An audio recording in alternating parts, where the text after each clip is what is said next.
Selamat siang, kenapa Mbak? Aku mau curhat sama minta pendapat, Mas. Oke, curhat dan minta pendapat. Hati-hati jangan pernah menyebut nama siapapun, termasuk namamu sendiri, karena saya tidak ingin setelah viral kalian minta take down. Kenapa, Nduk? Curhat tentang apa, Nduk? Ya, kerjaan, Mas. Jadi aku kan di Hong Kong. Ikut ini majikanku ini orang Indonesia. Aku jaga kakek orang Indonesia. Ikut kakek aku tuh udah 4 tahun 3 bulan, Mas. Terus? Cuman berdua doang di rumah. Nah, terus kayak biasanya kan Miss kayak suruh jalan dan segala macem. Tapi kakakku tuh enggak, udah kayak jalan dikit duduk gitu loh Miss. Kondisinya. Terus? Posisinya aku tuh nggak tahu kalau kakekku tuh umurnya 90 tahun. Ternyata kakekku tuh dimudain gitu umurnya. Aku Heeh. taunya kakekku tuh umur sesuai KTP-nya tuh 82 tahun kan. Mhm mhm. Nah, terus akhirnya pas pagi-pagi aku bangun tidur sekitar jam 7.40. Aku Mhm. kan kamarku kan hadap-hadapan sama toilet Miss. Aku Terus? lihat kakekku tuh lagi di kamar mandi. Mmm. Nah, terus aku kan tak buka kan pintuku. Aku Mmm. lihat dia lagi kayak maaf nih Mas, BAB gitu loh Miss. Terus? Terus aku nungguin dia kan, dia manggil aku. Terus aku bilang, "Kenapa?" "Aku nggak kuat," kata dia gitu kan. "Oh, kamu kuat berdiri bentar nggak? Aku ngambil kursi roda," aku bilang gitu kan. Mhm. Karena aku juga, dia gemuk kan, Miss, aku nggak mungkin kuat gitu kalau dia nggak ada tenaga. Akhirnya aku dudukin dia di kursi roda, tapi nafasnya dia tuh udah kayak gitu loh, Miss. Kesengal-sengal, heeh, terus? Nah, terus akhirnya aku dorong dia ke depan kan, aku kasih minum. Terus tapi kan di kamar mandi kan itu bekas itunya kan Miss berantakan banget ya. Terus aku Mhm. bilang gini, kamu ditinggal nggak apa-apa tah, aku beresin kamar mandi dulu. Posisinya dia nggak pakai celana, bajunya dia basah. Tapi kan aku nunggu dia suruh istirahat dulu kan Miss, Mhm baru aku ganti mhm. bajunya, aku beresin kamar Mhm mandi mhm. dulu. Mhm. Nah, terus saya dari kamar mandi, dia manggil aku lagi. Kenapa? Aku bilang gitu kan. Aku minta obat, kata dia gitu. Mhm Obat mhm. apa? Aku bilang gitu. Mhm mhm. Kata dia obat berak, kata dia gitu kan. Terus Mmm. yang mana perasaan udah nggak ada deh. Pokoknya aku disuruh nyari obat berak, ngasih dia 2 butir Miss, obat. Mhm Nah, terus aku mhm. bilang gitu kan, ya udah aku beresin lagi ya. Iya. Nah, tiba-tiba dia tuh jalan dari kursi roda ke sofa, jalan sendiri. Nah, terus aku marahin dia kan, kamu kenapa jalan sendiri? Kamu harusnya panggil aku. Nanti kalau jatuh repot gitu Betul kan. betul betul, Kalau heeh, terus? akhirnya dia udah biasa aja tuh dia nonton TV, terus aku udah beresin kamar mandi, aku ngelapin badannya dia, ganti bajunya dia segala macam, tapi kok bibirnya pucet banget. Akhirnya aku nelfon menantunya kan yang suster. Mhm mhm. Nelfon menantunya di reject, nelfon anaknya nggak diangkat.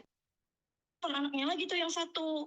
Terus aku bilang gini, tolong dong lihat di CCTV itu kakek kenapa ya kayak gitu. Aku bilang gitu Mmm. kan. Karena sepertinya seperti biasanya dia kayak gitu, tapi ini terlalu lama, nafasnya tersengal-sengal gitu. Mhm mhm mhm. Nah, akhirnya kok makin parah gitu kakekku. Terus aku bilang gini kan, kayaknya aku butuh ambulan deh, tolong panggilin ambulan. Karena aku selama di Hong Kong, selama di sini tuh Miss gak pernah dikasih tahu kalau ada darurat telepon kau itu aku nggak dikasih tahu. Mhm mhm. Disuruhnya telepon menantunya gitu, yang Mhm. suster gitu. Terus? Nah, terus akhirnya tiba-tiba aku ngeliat kakekku tuh kayak sakaratul maut, Miss. Oke. Panik, aku panik kan. Karena kemarinnya biasa aja gitu. Nah, terus akhirnya kayak aku tuh kayak nelfon dia, "Ini Kakak udah kayak gini, mana ambulannya kok nggak datang-datang?" Aku bilang gitu kan.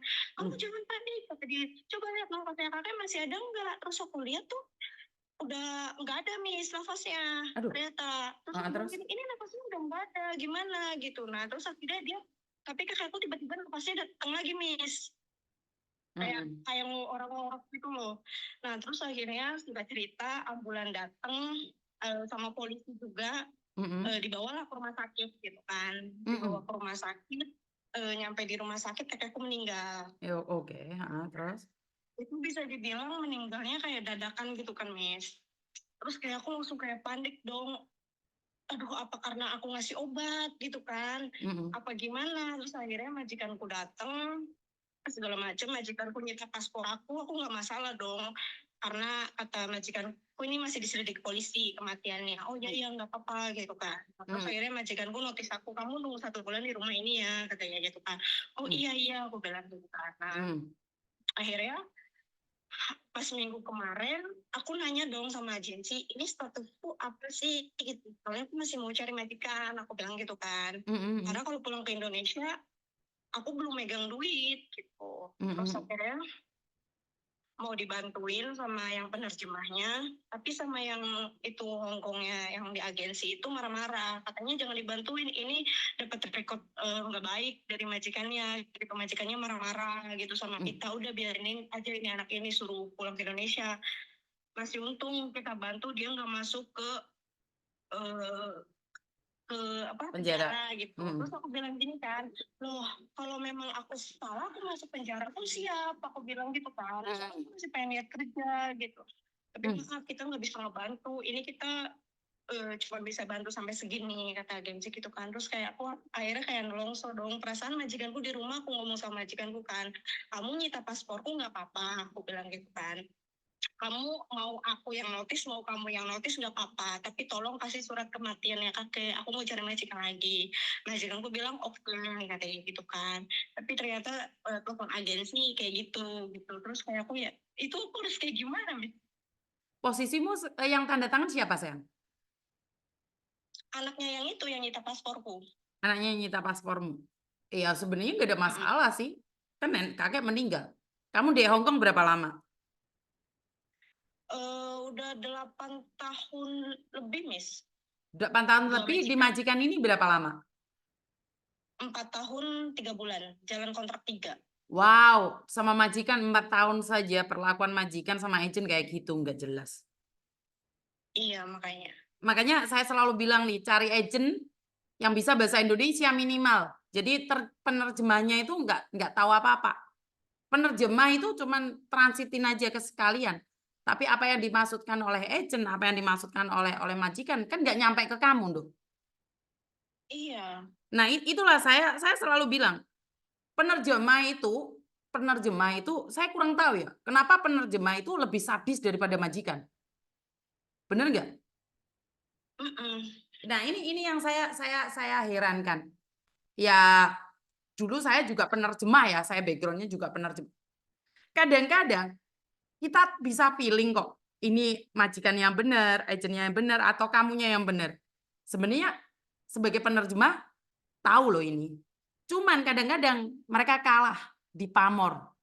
Kenapa? Karena mereka takut kehilangan pekerjaan. Ya, Iya. boleh setuju, boleh enggak loh ini ya. Tapi penerjemah ini khusus buat penerjemah. Akhirnya yang berdampak adalah mbak-mbaknya yang cari majikan seperti ini. 4 tahun loh, masa iya sih agent nggak mau berjuang? 4 tahun loh ikut majikan. Apa iya dikasih rekod jelek? Harusnya kan meminta juga bisa dong, sebagai agent itu meminta bisa kok. Sina, Fong, Kaila, Geto, Pong, Lei, Selina, bener nggak? Iya.